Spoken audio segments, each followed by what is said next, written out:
Dulu, aku pernah lihat program BBC TV yang pembawa acaranya Joanna Lumley.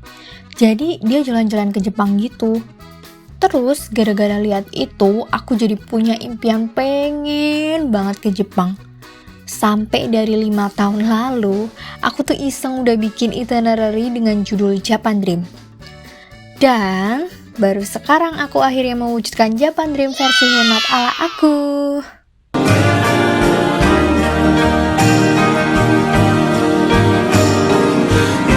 Karena judulnya aja Japan Dream versi hemat, jadi aku tentunya naik pesawat LCC dari Jakarta ke Jepang. Tapi perjalanannya nggak semudah itu. Aku harus transit Singapura dan Manila dulu. Dari Jakarta ke Manila, kita naik pesawat Scoot. Berangkat dari Jakarta tanggal 1 November malam. Perjalanan ke Singapura kurang lebih hampir 2 jam. Sampai di Singapura jam 11 malam, dan kita memutuskan buat jalan-jalan di Changi Airport dulu. Karena penerbangan dari Singapura ke Manila masih nanti jam 1 dini hari waktu Singapura. Changi Airport ini lebih seperti mall ya daripada bandara. Outlet-outletnya tapi kurang cocok sih ya buat kaum kayak aku. Kita cari garden paling deket sama gate. Nemu Cactus Garden. Di Changi ini ada banyak garden-garden dengan jenis tanaman tertentu. Jadi Changi tuh nggak cuma punya jewel aja ya. Karena udah malam, tanaman kaktusnya kurang kelihatan. Jadi kita memutuskan buat balik ke gate karena udah mendekati waktu boarding juga sih. Oh iya, kalian juga jangan lupa ya bawa botol minum. Lumayan loh bisa diisi air gratis di bandara. Setelah perjalanan selama 4 jam, sampailah kita di Manila jam 5 pagi waktu Filipina. Alasan kenapa transit di Filipina? Karena kita mau stay dulu sehari sebelum ke Jepang. Tapi setelah dipikir ulang, kita memutuskan langsung ke Jepang aja. Next kita naik AirAsia. Penerbangan ke Osaka membutuhkan waktu hampir 4 jam. Nanti di pesawat kita bakalan dikasih semacam arrival card Jepang yang harus kita isi dan serahkan ke imigrasi Jepang. Jadi pastiin kalian bawa ballpoint juga ya. Dan akhirnya setelah perjalanan panjang, sampailah kita di Jepang. Aktivitas pertama yang kita lakukan adalah ambil uang yen. Ya, soalnya seperti biasa aku nggak bawa uang yen ataupun dolar dari Indonesia. Karena gimana ya, ambil uang ATM di Jepang tuh murah gitu loh. Kalian ambilnya harus di Seven Bank atau Lawson Bank atau yang ada di Family Mart Bank. Karena aku udah bandingin sama ATM-ATM bank lainnya, mereka bertiga yang rate-nya tuh terbaik. Aktivitas berikutnya, kita mau nukerin exchange order GR West Kansai Area Pass yang udah kita beli secara online sebelum kita sampai di Jepang. Nanti nukerinnya ada di GR Ticket Office atau Midori no Madoguchi.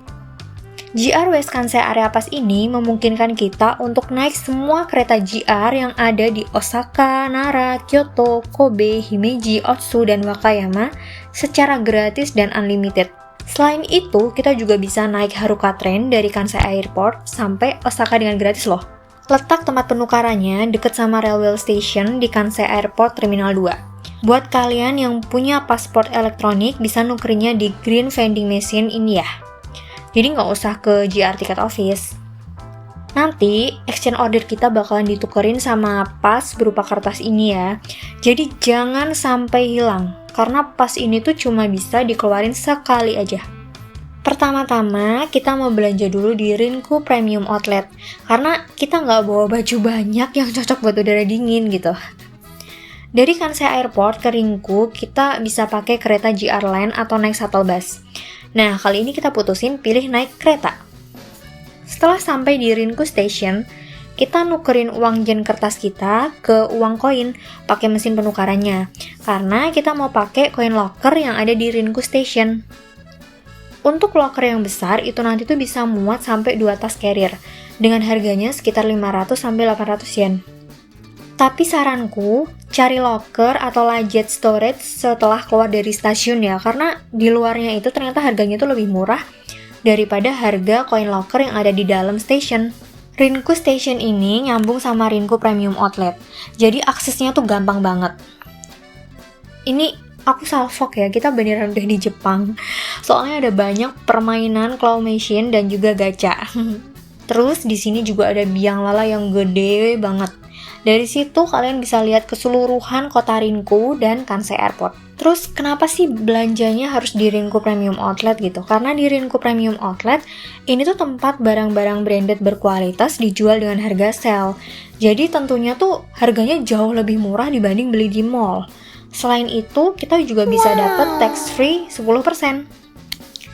Aku saranin kalau kalian ke Jepang gak usah bawa baju banyak-banyak, soalnya kita bisa beli baju di Jepang dengan harga yang terjangkau. Kayak contohnya, kita bisa beli di GU atau Uniqlo Japan. Rinko Premium Outlet terdiri dari 2 lantai dengan tenan kurang lebih sebanyak 210 tenan. Lumayan capek juga ya bun jalannya. Ya hitung-hitung ini sebagai pemanasan kita sebelum jalan lebih dari 20.000 langkah tiap hari di Jepang. Bangunan di Rinko ini ikonik banget.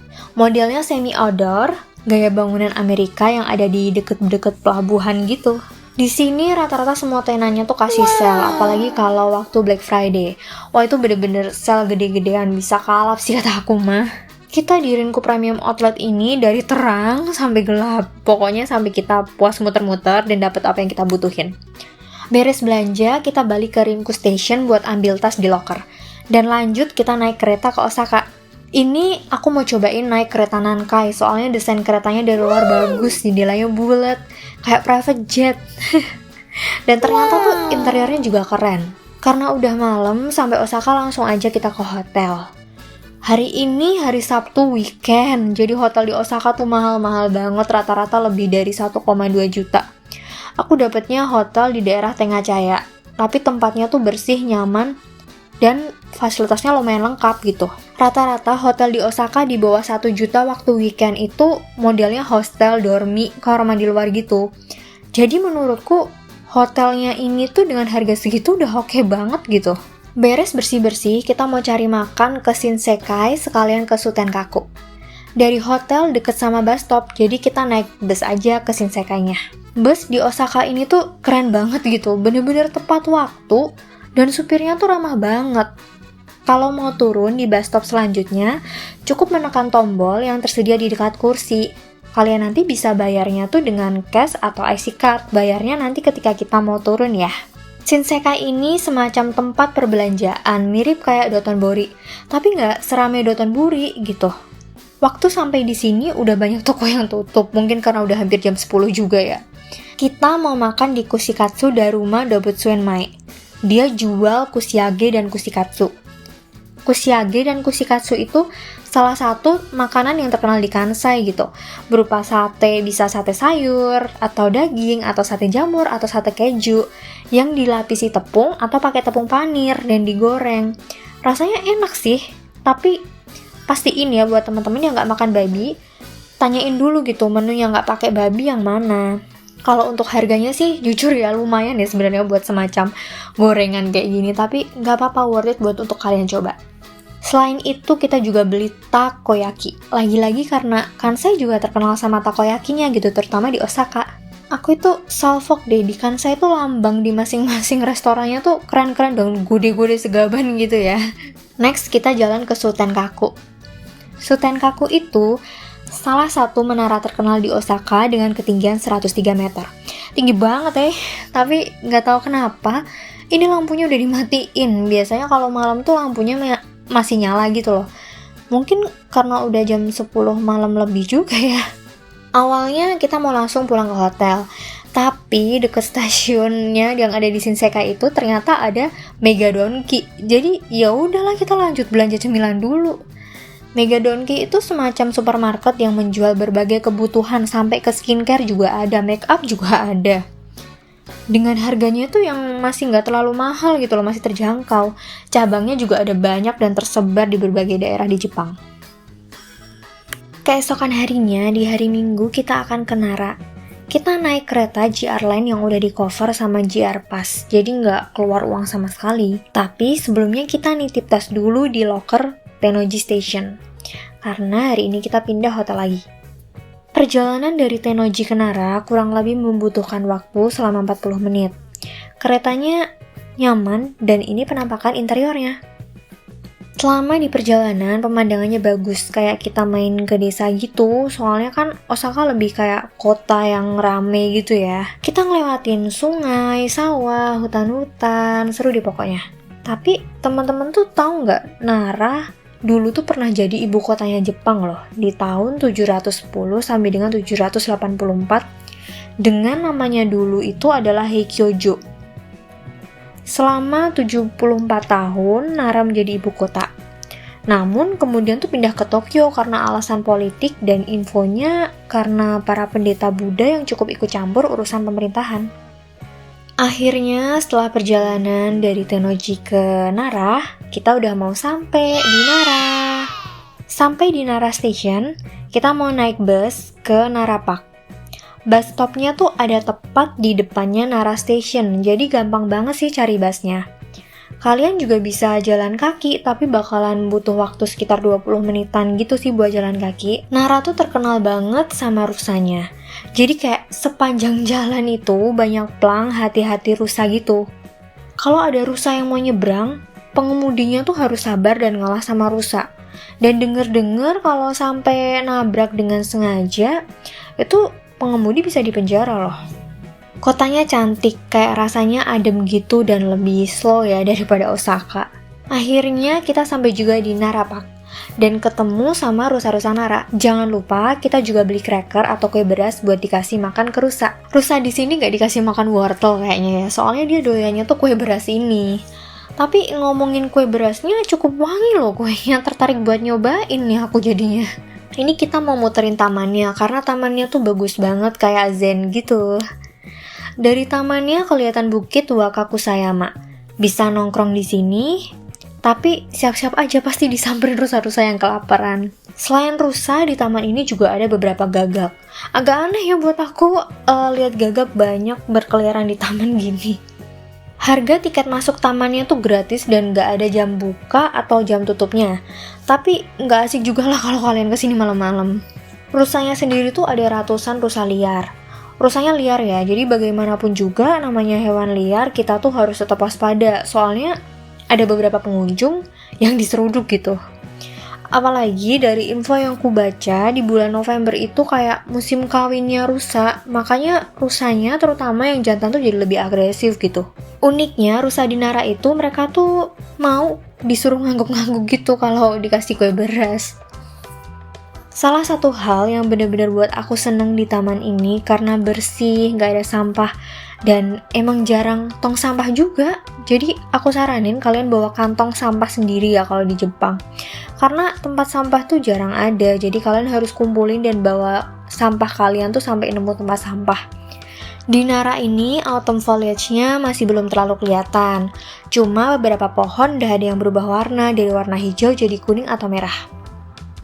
Kompleksnya Nara Park itu deket sama tempel-tempel yang terkenal di Nara, kayak Todaiji, Kasuga Taisha, dan Kofukuji. Jadi setelah puas nongkrong di taman dan main sama rusa, kita mau ke Todaiji Temple. Biaya tiket masuknya 800 yen, dan aku saranin jangan terlalu siang masuknya karena antrian buat masuk atau beli tiketnya itu kalau siang udah lumayan panjang. Todaiji Temple dibangun tahun 752 dan digunakan sebagai kuil utama dari semua kuil Buddha di Jepang. Dalamnya Todaiji itu ada banyak patung-patung Buddha, dan salah satu patungnya adalah patung Buddha perunggu terbesar yang ada di Jepang. Di aula utama Todaiji itu memegang rekor sebagai bangunan kayu terbesar di dunia juga loh.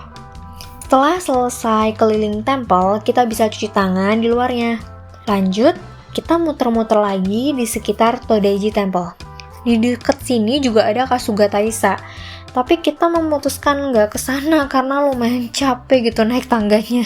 Ini lucu banget sih, aku nemu rusa yang dia tuh lagi chill di tebing-tebing gitu. Kayak gimana caranya kamu turun sampai situ?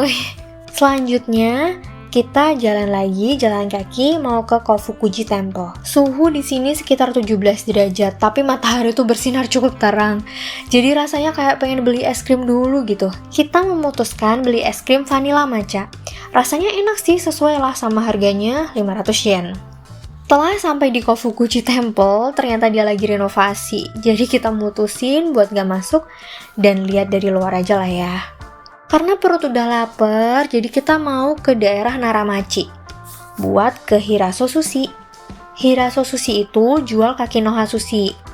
Akinoha sushi adalah sushi khas dari Nara yang dibungkus dengan daun persimmon atau kesemek. Awalnya tuh mau makan di tempat, tapi antrinya tuh banyak banget, jadi kita memutuskan buat take away aja sushinya. Tapi ini aku salvok kemasan take away-nya tuh niat banget, dibungkus pakai kayu dan dikemasnya rapi. Satu paket ini isinya 8 sushi, terdiri dari salmon sushi, mackerel sushi, eel sushi, dan tuna sushi. Rasanya mirip kayak sushi biasanya sih, cuma dia ada aroma dari daun persimmennya yang bikin agak beda dari sushi biasanya. Habis makan sushi, kita lanjut ke Higashimuki Shopping Street. Di Higashimuki Shopping Street, banyak makanan yang terkenal di Nara. Banyak juga yang jual buah, souvenir, ada banyak restoran juga, dan lain-lainnya. Ini aku memutuskan untuk mencoba membeli strawberry dan persimmon atau kesemaknya Jepang.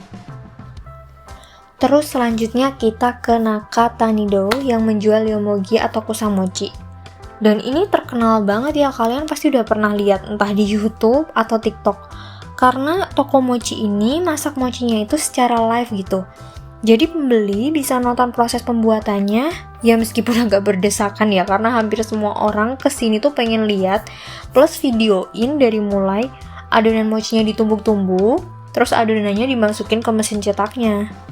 Pertunjukan masak mochi dengan cara menumbuk ini disebut mochitsuki. Tapi di toko ini mochitsuki itu dilakukan dengan kecepatan tinggi.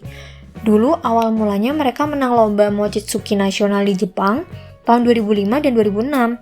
Setelah itu tokonya jadi terkenal deh. Pertunjukannya biasanya dilakukan setiap setengah jam sekali. Iya, jadi mereka tuh setiap setengah jam bikin adonan mochi baru. Setiap mochi yang dijual tuh selalu hangat dan fresh. Terus aku juga cobain beli dan rasanya enak banget. Kulitnya kenyal dan lembut. Isiannya berupa pasta kacang merah yang enak dan ditaburi dengan kinako atau tepung kedelai sangrai. Harganya juga masih terjangkau ya, 200 yen. Selanjutnya kita jalan-jalan lagi ya di Higashimuki Shopping Street. Tapi ini tiba-tiba aja kita ketemu parade gitu di Higashimuki. Lumayan kan ya kita lihat tontonan gratis gitu. Setelah itu kita jalan ke Nara Station buat selanjutnya kita pulang ke Osaka. Karena masih sore, kita mau ke Osaka Castle. Ini juga udah di cover ya, transportasinya sama JR Pass. Sekalian kita muter-muter kota Osaka kan, jadi bisa lihat kota Osaka selain Namba atau Dotonbori. Kita turun di Morinomiya Station, terus jalan kaki ke Osaka Castle. Aku kira Osaka Castle cuma ada castle-nya atau istananya aja gitu ya. Ternyata di sekelilingnya tuh ada taman yang nyaman banget buat nongkrong. Banyak yang pada bawa karpet dan nongkrong bareng temen-temennya. Di Indonesia bisa gini nggak ya? Pengen banget Di deket taman-tamannya itu juga ada semacam sungai besarnya. Nyaman banget lah ini. Terus waktu musim spring atau musim semi tuh banyak orang yang kesini buat mereka tuh lihat bunga sakura gitu, karena ternyata di sini banyak pohon sakura. Setelah melewati taman-taman, kita bakalan ketemu sama tangga-tangga. Ya lumayan ya, soalnya udah capek nih seharian jalan di Nara. Habis ngeliatin tangga, kita masih harus jalan lagi. Perjalanannya cukup panjang, tapi kanan kirinya enak dilihat taman-taman semua. Menara istananya itu dikelilingin sama parit, benteng, dinding batu, dan gerbang. Semuanya tuh dibangun tahun 1583. Tapi kemudian dilakukan rekonstruksi ulang. Nah, kalau udah nemu gerbang, berarti kita udah mau memasuki komplek intinya istana. Dan akhirnya sampai juga di Osaka Castle. Di sini aku nggak masuk ke dalam menaranya, soalnya udah mau tutup, jadi sayang aja gitu. Aku nongkrong-nongkrong di taman deket menaranya sambil lihat-lihat pohon di sekitar taman yang udah mulai berubah warna jadi kuning. Keinget tadi kita masih punya persimmon, jadi kita makan di sini. Dan aku kaget, ternyata persimmon Jepang atau kesemaknya Jepang tuh enak banget. Manis dan berair gitu. Kalian mesti cobain deh kalau ke Jepang. Setelah itu kita lanjut ke Namba. Soalnya mau ke Dotonbori biar sah gitu ke Osakanya. Kita udah sampai di Namba Station. Lanjut kita jalan ke daerah Dotonbori. Itu loh yang terkenal ada glycosine-nya. Dotonbori ini pusat perbelanjaan paling ramai di Osaka. Banyak toko-toko yang jual sepatu murah, skincare, kosmetik, thrifting baju, dan lain-lain. Tapi kayak emang semua turis tuh kesini gitu, jadi rame banget. Tujuan pertama kita mau ke Ichiran Namba Midosuji.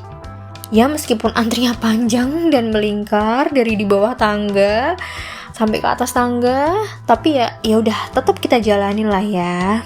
Jadi Ichiran Namba Midosuji ini satu-satunya Ichiran di Jepang yang nggak pakai babi atau nopok. Dulu di Tokyo juga ada sih Ichiran yang nopok, tapi dari info-info yang ku cari katanya yang di Tokyo tuh udah tutup. Cemiwi ya. Setelah antri yang lama itu, akhirnya kita masuk ke bilik buat ngerjain ujian. Ya nggak dong, buat nungguin ramen kita. Aku pesen tambahan telur buat ramennya. Nanti kita serahin kertas pesanan kita, dan nggak berapa lama ramen kita bakalan dihidangkan. Ramennya enak banget. Kaldunya medok, dagingnya juga enak. Tingkat kematangan mie dan telurnya juga pas sesuai dengan yang aku pesan. Aku makan dulu ya, lapar.